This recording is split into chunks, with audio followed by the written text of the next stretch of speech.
आज हम लोग पढ़ेंगे क्लास 7th में अघोष नॉन वेवरिंग साउंड्स। देखिए हम लोग कल पढ़ रहे थे प्रयत्न में कितने प्रकार के होते हैं, 2 प्रकार के, अभ्यंतर और बाह्य प्रयत्न। तो हमने पढ़ा था बाह्य प्रयत्न के कितने भेद होते हैं, 4 भेद होते हैं, घोष, अघोष, अल्प प्राण और महाप्राण। तो देखिए कल हम घोष वर्ड्स को हम पढ़ चुके थे, आज हम पढ़ेंगे नॉन वेवरिंग को, कि इन वर्णों के उच्चारण में प्राणवायु प्रकंपन नहीं होता, इसलिए इन्हें अघोष कहते हैं।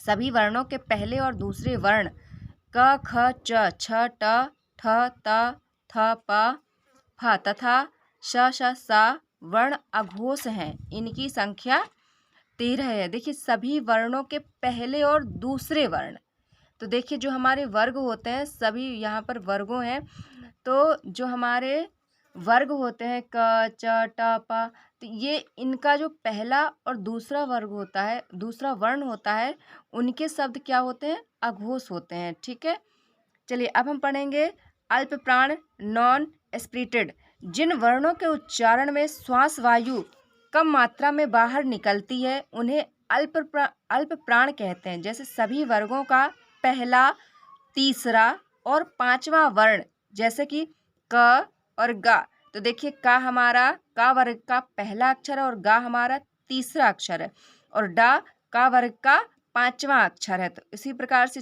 च, ज, इया, ट, ड, ड़, ता, द, न, पा, व, म तथा य, र, ल, व और सभी स्वर अल्प प्राण कहलाते हैं। ठीक है, अब हम पढ़ेंगे महाप्राण स्पिरिटेड।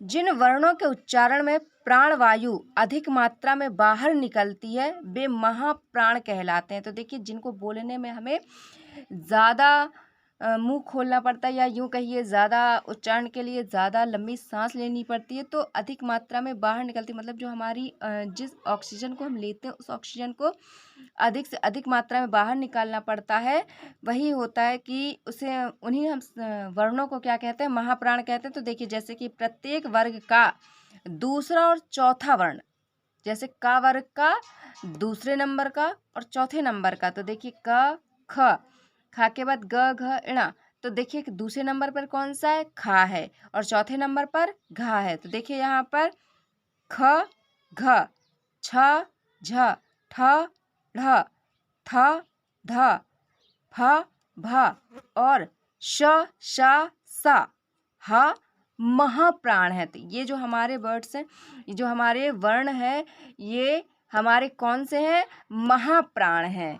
चलिए अब हम देखेंगे वर्ण संयोग कंजक्शन ऑफ लेटर्स। वर्णों के परस्पर मेल को वर्ण संयोग कहते हैं।